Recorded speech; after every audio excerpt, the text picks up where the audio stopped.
जय श्री कृष्ण। अध्याय 15 पुरुषोत्तम योग। श्लोक 1। अनुवाद। भगवान ने कहा जाता है कि एक शाश्वत अश्वत्थ वृक्ष है जिसकी जड़ें तो ऊपर की ओर है और शाखाएं नीचे की ओर, और तथा पत्तियां वैदिक स्रोत है। जो इस वृक्ष को जानता है वह वेदों का ज्ञाता है। तात्पर्य। भक्ति योग की महत्ता की विवेचना के बाद यह पूछा जा सकता है, वेदों का क्या प्रयोजन है। इस अध्याय में बताया गया है कि वैदिक अध्ययन का प्रयोजन कृष्ण को समझना है। इस वैदिक जगत के बंधन की तुलना अश्वत्थ के वृक्ष से की गई है। जो व्यक्ति सकाम कर्मों में लगा है उसके लिए इस वृक्ष का कोई अंत नहीं है। वह एक शाखा से दूसरी में और दूसरी से तीसरी में घूमता रहता है।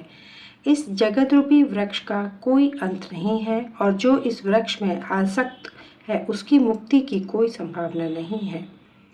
वैदिक स्रोत जो आत्मोन्नति के लिए है वे ही इस वृक्ष के पत्ते हैं। इस वृक्ष की जड़ें ऊपर की ओर बढ़ती हैं क्योंकि वे इस ब्रह्मांड के सर्वोच्च लोक से प्रारंभ होती हैं जहाँ पर ब्रह्मा स्थित है। यदि कोई इस मोह रूपी अविनाशी वृक्ष को समझ लेता है तो वह इससे बाहर निकल सकता है। बाहर निकलने की इस विधि को जानना आवश्यक है।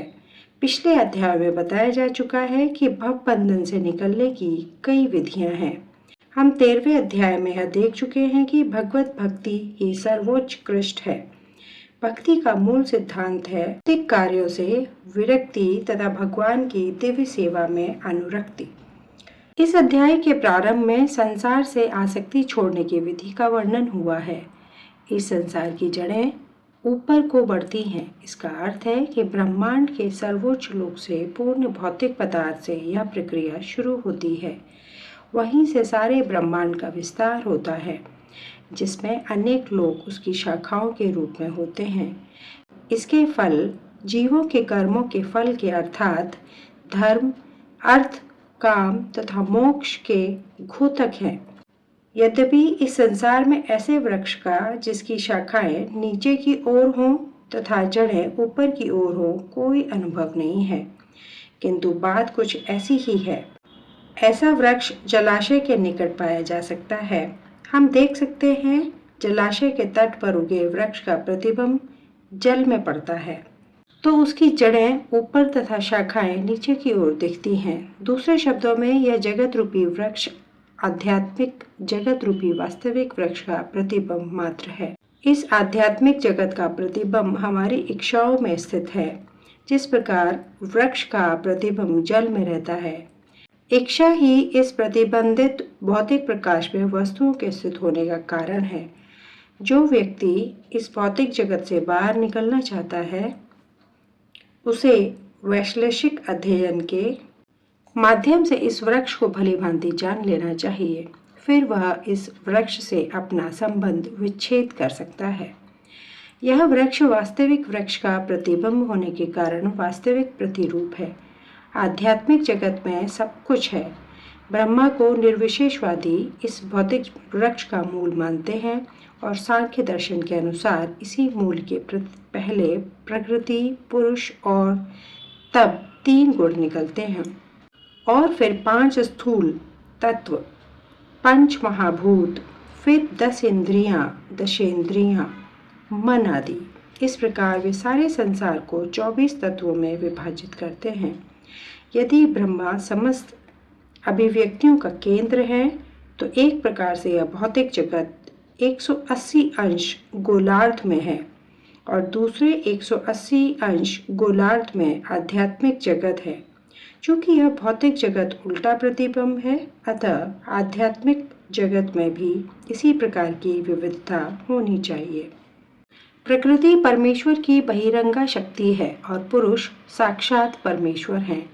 इसकी व्याख्या भगवत गीता में हो चुकी है। चूंकि यह अभिव्यक्ति भौतिक है अतः क्षणिक है। प्रतिबिंब भी क्षणिक होता है क्योंकि कभी वह दिखता है और कभी नहीं दिखता, परंतु वह स्रोत जहाँ से यह प्रतिबिंब प्रतिबंधित होता है शाश्वत है। वास्तविक वृक्ष के भौतिक प्रतिबिंब का विच्छेदन करना होता है। जब कोई कहता है कि अमुक व्यक्ति वेद जानता है, तो इससे समझा जा सकता है कि वह इस जगत की आसक्ति से विच्छेद करना जानता है। यदि वह इस विधि को जानता है तो समझिए कि वह वास्तव में वेदों को जानता है। जो व्यक्ति वेदों के कर्मकांड द्वारा आकृष्ट होता है, वह इस वृक्ष की सुंदर हरी पत्तियों से आकृष्ट होता है। वह वेदों के वास्तविक उद्देश्य को नहीं जानता। वेदों का उद्देश्य भगवान ने स्वयं प्रकट किया है और वह है इस प्रतिबंधित वृक्ष को काटकर आध्यात्मिक जगत के वास्तविक वृक्ष को प्राप्त करना। श्लोक 2 अनुवाद। इस वृक्ष की शाखाएं ऊपर तथा नीचे फैली हुई हैं और प्रकृति के 3 गुणों द्वारा पोषित है। इसकी टहनियां इंद्रिय विषय है। इस वृक्ष की जड़ें नीचे की ओर भी जाती हैं, जो मानव समाज के सकाम कर्मों से बंधी हुई है। तात्पर्य: अश्वत्थ वृक्ष की यहाँ और भी व्याख्या की गई है। इसकी शाखाएं चतुर्दिक फैली हुई हैं। निचले भाग में जीवों की विभिन्न योनियां हैं, यथा मनुष्य, पशु, घोड़े, गाय, कुत्ते, बिल्लियां आदि। ये सभी वृक्ष की शाखाओं के निचले भाग में स्थित हैं, लेकिन ऊपरी भाग में जीवों की उच्च योनियां हैं। यहाँ देव, गंधर्व तथा अन्य बहुत ही उच्चतर योनियां। जिस प्रकार सामान्य वृक्ष का पोषण जल से होता है, उसी प्रकार यह वृक्ष प्रकृति के 3 गुणों द्वारा पोषित है। कभी कभी हम देखते हैं कि जलाभाव से कोई भूखंड वीरान हो जाता है तो कोई खंड लहलहाता है। इसी प्रकार जहाँ प्रकृति के किन्हीं विशेष गुणों का अनुपातिक आधिक्य होता है, वहाँ उसी के अनुरूप जीवों की योनियां प्रकट होती हैं। वृक्ष की टहनियां इंद्रिय विषय हैं। विभिन्न गुणों के विकास से हम विभिन्न प्रकार की इंद्रियों का विकास करते हैं और इन इंद्रियों के द्वारा हम विभिन्न इंद्रिय विषयों का भोग करते हैं। शाखाओं के सिरे इंद्रियां हैं, यथा कान, नाक, आँख आदि, जो विभिन्न इंद्रिय विषयों के भोग में आसक्त है। टहनियां शब्द, रूप, स्पर्श आदि इंद्रिय विषय हैं। सहायक इंद्रियां राग तथा द्वेष है, जो विभिन्न प्रकार के कष्ट तथा इंद्रिय भोग के विभिन्न रूप हैं। धर्म अधर्म की प्रवृत्तियां इन्हीं गौण जड़ों से उत्पन्न हुई मानी जाती हैं, जो चारों दिशाओं में फैली हैं। वास्तविक जड़ तो ब्रह्मलोक में है, किंतु अन्य जड़ें मृत्युलोक में हैं। जब मनुष्य उच्च लोकों में पुण्य कर्मों का फल भोग चुकता है, तो वह इस धरा पर उतरता है और उन्नति के लिए सकाम कर्मों का नवीनीकरण करता है। यह मनुष्य लोक कर्म क्षेत्र माना जाता है। श्लोक 3 और 4 अनुवाद। इस वृक्ष के वास्तविक स्वरूप का अनुभव इस जगत में नहीं किया जा सकता। कोई नहीं समझ सकता कि इसका आदि कहाँ है, अंत कहाँ है या इसका आधार कहाँ है, लेकिन मनुष्य को चाहिए कि इस दृढ़ मूल वाले वृक्ष को विरक्त के शस्त्र से काट गिराए। तत्पश्चात उसे ऐसे स्थान की खोज करनी चाहिए जहाँ जाकर लौटना ना पड़े और जहाँ उस भगवान की शरण ग्रहण कर ली जाए, जिसे अनादि काल से प्रत्येक वस्तु का सूत्रपात तथा विस्तार होता आया है।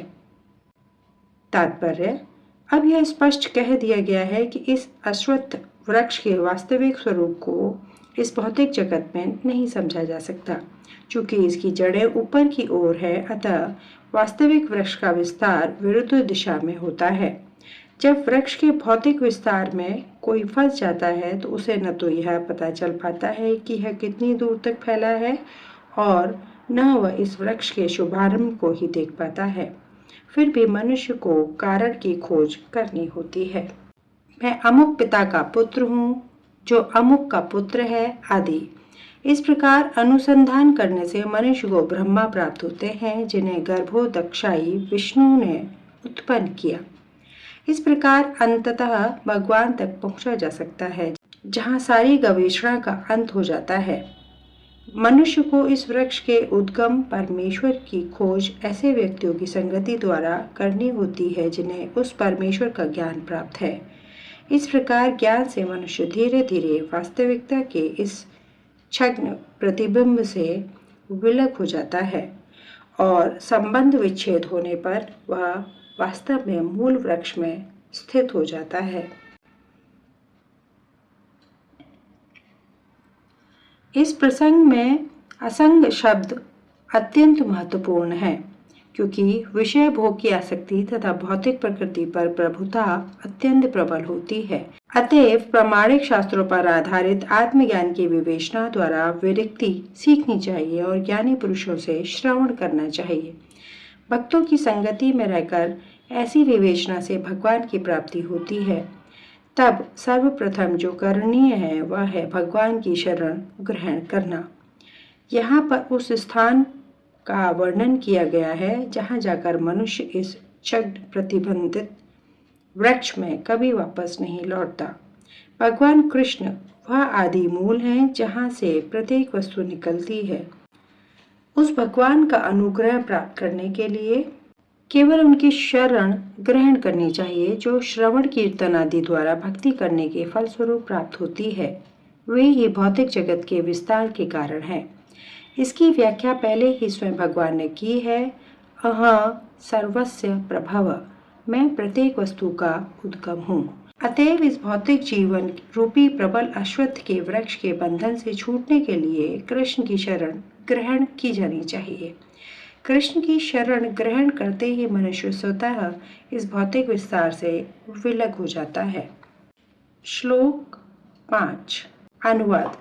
जो झूठी प्रतिष्ठा, मोह तथा कुसंगति से मुक्त हैं, जो शाश्वत तत्व को समझते हैं, जिन्होंने भौतिक काम को नष्ट कर दिया है, जो सुख तथा दुख के द्वंद्व से मुक्त है और जो मोह रहित होकर परम पुरुष के शरणागत होना जानते हैं, वे उस शाश्वत राज्य को प्राप्त होते हैं। तात्पर्य। यहाँ पर शरणागति का अत्यंत सुंदर वर्णन हुआ है। इसके लिए जिस प्रथम योग्यता की आवश्यकता है वह है मिथ्या अहंकार से मोहित न होना। चूंकि बद्धजीव अपने को प्रकृति का स्वामी मानकर गर्वित रहता है, अतएव उसके लिए भगवान की शरण में जाना कठिन होता है। उसे वास्तविक ज्ञान के अनुशीलन द्वारा यह जानना चाहिए कि वह प्रकृति का स्वामी नहीं है, उसका स्वामी तो परमेश्वर है। जब मनुष्य अहंकार से उत्पन्न मोह से मुक्त हो जाता है, तभी शरणागति की प्रक्रिया प्रारंभ हो सकती है। जो व्यक्ति इस संसार में सदैव सम्मान की आशा रखता है, उसके लिए भगवान के शरणागत होना कठिन है। अहंकार तो मोह के कारण होता है, क्योंकि यद्यपि मनुष्य यहाँ आता है, कुछ काल तक रहता है और फिर चला जाता है, तो भी मूर्खतावश यह समझ बैठता है कि वही इस संसार का स्वामी है। इस तरह वह सारी परिस्थिति को जटिल बना देता है और सदैव कष्ट उठाता रहता है। सारा संसार इसी भ्रांत धारणा के अंतर्गत आगे बढ़ता है। लोग सोचते हैं कि यह भूमि या पृथ्वी मानव समाज की है और उन्होंने भूमि का विभाजन इस मिथ्या धारणा से कर रखा है कि वे इसके स्वामी हैं। मनुष्य को इस भ्रम से मुक्त होना चाहिए कि मानव समाज ही इस जगत का स्वामी है। जब मनुष्य इस प्रकार की भ्रांत धारणा से मुक्त हो जाता है, तो वह पारिवारिक, सामाजिक तथा राष्ट्रीय स्नेह से उत्पन्न कुसंगतियों से मुक्त हो जाता है। ये त्रुटिपूर्ण संगतियां ही उसे इस संसार से बांधने वाली हैं। इस अवस्था के बाद उसे आध्यात्मिक ज्ञान विकसित करना होता है। उसे ऐसे ज्ञान का अनुशीलन करना होता है कि वास्तव में उसका क्या है और क्या नहीं है। और जब उसे वस्तु का सही सही ज्ञान हो जाता है, तो वह सुख, दुख, हर्ष, विषाद जैसे द्वंद्वों से मुक्त हो जाता है। वह ज्ञान से परिपूर्ण हो जाता है और तब भगवान का शरणागत बनना संभव हो पाता है। श्लोक 6 से आगे का वर्णन अगले वीडियो में। धन्यवाद। जय श्री कृष्ण।